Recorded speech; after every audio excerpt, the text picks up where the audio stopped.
मेरे पिता ने जब फोन किया तो उन्होंने कहा कि मेरे छोटे भाई की शादी है, इसी महीने की 15 तारीख को तय हुई है। तब मुझे थोड़ा बुरा लगा। मैं बड़ा भाई हूँ, लेकिन मेरे माता पिता ने मेरे छोटे भाई की शादी तय कर दी है। फिर मैंने सोचा कि क्योंकि मैं देश से बाहर हूँ, इसलिए मेरे माता पिता ने मेरी शादी के बारे में नहीं सोचा। जब मैं देश वापस जाऊंगा तो वो मेरी शादी के बारे में सोचेंगे। मैंने अपने छोटे भाई को कॉल किया और उससे कहा, तुम्हारे और तुम्हारी होने वाली पत्नी की शादी के लिए जो कुछ भी लगता है मुझे बताओ, मैं रुपए भेज दूंगा। छोटे भाई की शादी में लड़की के गहने समेत मैंने 2 लाख रुपए भेज दिए, लेकिन छोटा भाई फिर भी बोला 50,000 रुपए और भेज दीजिए। उसकी होने वाली पत्नी को सर पर सोने के तिलक पहनना है, जो कि उसका बहुत बड़ा शौक है। तो मैंने 50,000 रुपए और भेज दिए। मैंने ध्यान दिया, जब भी मेरे घर से कोई मुझे फोन करता तो पहले ये नहीं पूछता कि मैं कैसा हूँ, ठीक हूँ कि नहीं, बल्कि वो हमेशा कहते हैं कि पैसे कब भेजूंगा, इसको ये चाहिए, उसको वो चाहिए। पहले तो बहुत बुरा लगता था, लेकिन फिर मुझे लगा कि मैं परिवार में सबसे बड़ा बच्चा हूँ, मेरे से नहीं मांगेंगे तो किससे बोलेंगे। मेरे परिवार के लोगों ने मुझे बहुत पैसे खर्च करके विदेश भेजा है, लेकिन अब अगर मैं अपने परिवार की जरूरत को पूरा नहीं करता हूँ तो ये अनुचित होगा। जब मेरे भाई बहन, माता और पिता ने जब भी कुछ चाहा तो मैंने उसे पूरा करने की पूरी कोशिश की। 9 साल विदेश में रहने के बाद जब मैंने अपने पिता से फोन पर कहा, पापा मैं देश वापस आकर यही कुछ करने की कोशिश करूंगा, मेरे पिता को आश्चर्य हुआ और उन्होंने मुझसे कहा, तुम इस देश में आकर क्या करोगे? मैंने कहा, मुझे आप लोगों के बिना अकेले रहना पसंद नहीं है। और फिर छोटा भाई बहन की शादी हुई, उसमें भी मैं नहीं आ पाया। बहुत मन हो रहा है उन्हें देखने का। पिताजी ने फिर थोड़ा गुस्से में कहा, देखने का मन हो रहा हो तो फोन पर वीडियो कॉल करके देख लेना, फिर भी वापस आने की जरूरत नहीं है। इसके अलावा मैंने एक नया घर बनाना शुरू कर दिया है, अब तुम वापस आओगे तो कौन पैसे भेजेगा? अपने पिता से ऐसी बातें सुनकर मुझे इस समय इंसान नहीं बल्कि पैसा कमाने की मशीन की तरह महसूस हुआ। लोगों का ये कहना सही है कि प्रवासियों को उनके परिवार के सदस्यों पैसे कमाने की मशीन के अलावा और कुछ नहीं सोचते।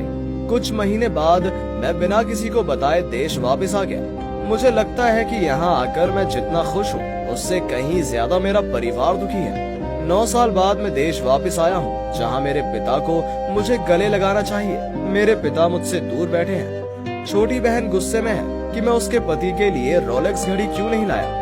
मैंने उससे कहा, मैं जो घड़ी लाया हूँ वो भी बहुत अच्छी है। छोटी बहन ने गुस्से में घड़ी गिरा दी और बोली, मेरे पति को इस घड़ी की जरूरत नहीं है, तुम्हारी अच्छी घड़ी तुम अपने हाथ में लेकर बैठो। छोटी बहन घड़ी के लिए मुझसे नाराज है, जबकि मैंने छोटी बहन की सभी इच्छाओं को पूरा किया है। छोटा भाई गुस्से में है कि मैंने उसकी पत्नी के लिए आईफोन क्यों नहीं लिया। जब मैंने अपने छोटे भाई से कहा, भाई एक आईफोन की कीमत मेरी सैलरी से ज्यादा है, इसके अलावा मैंने तुम्हें पहले ही एक आईफोन दिया है। छोटे भाई ने गुस्से में कहा, क्या मैंने तुमसे अपनी पत्नी के लिए कहा था जो तुम नहीं दे सकते? आपको मेरी पत्नी को कुछ भी देने की जरूरत नहीं है। इतना कहकर छोटा भाई गुस्सा होकर चला गया, लेकिन छोटा भाई आसानी से भूल गया कि मैंने उसकी शादी में उसकी पत्नी के सारे जेवर दिए थे। घर आने के बाद से मैं रोज हमारी दुकान पर जाकर बैठ जाता था।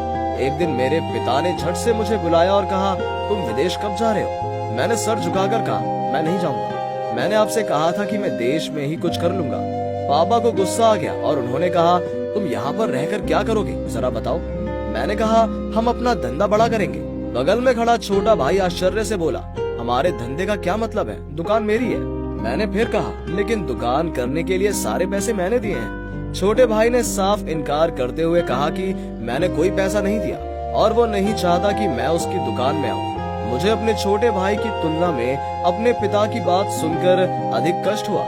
जब पिताजी ने कहा, वो सही है, अब तुम उसकी दुकान में मत बैठना, अगर हो सके तो खुद अपनी दुकान खोल लो। मैंने इस विषय में और कुछ नहीं कहा, बस अपने पिताजी की तरफ देखकर कहा, मैं एक नया बिजनेस शुरू करूंगा, मुझे पैसे दो। पिताजी ने सीधे कहा कि उनके पास पैसे नहीं है। मैंने 9 साल तक गधे की तरह काम करके इतना पैसा भेजा है, वो सब खाना पीना और शिक्षा पर खर्च हो गया।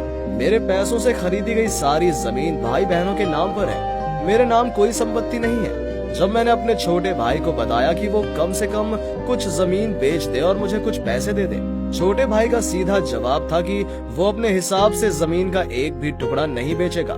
जब मैंने अपने छोटे भाई बहन से किसी तरह का कर्ज मांगा तो उन्होंने मना कर दिया। जब मैंने अपने जन्म पिता और अपने ही खून के भाइयों और बहनों से ऐसा व्यवहार देखा तो मैं अपने आप को रोक नहीं सका, लेकिन मेरे अंदर लगातार जख्म थे। मैं समझ गया कि उनका क्या मतलब है। तो जिस दिन मैंने देश छोड़ा, मैंने अपने परिवार वालों से कहा, आप सोच सकते हैं कि विदेशों में पैसा सड़कों पर पड़ा है, लेकिन यकीन मानिए विदेश में पैसा कमाना कितना मुश्किल होता है ये कोई नहीं बल्कि एक प्रवासी समझ पाएगा। 16 घंटे की कड़ी मेहनत के बाद मैं घर आया और खुद ही खाना बनाया और खाया।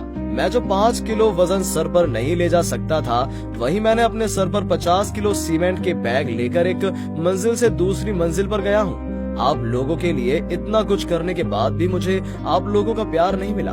मेरे जिंदा रहते मैं कभी इस देश में फिर नहीं आऊंगा, और अगर मैं मर जाऊं तो मेरे शरीर को वापस देश में मत लाना।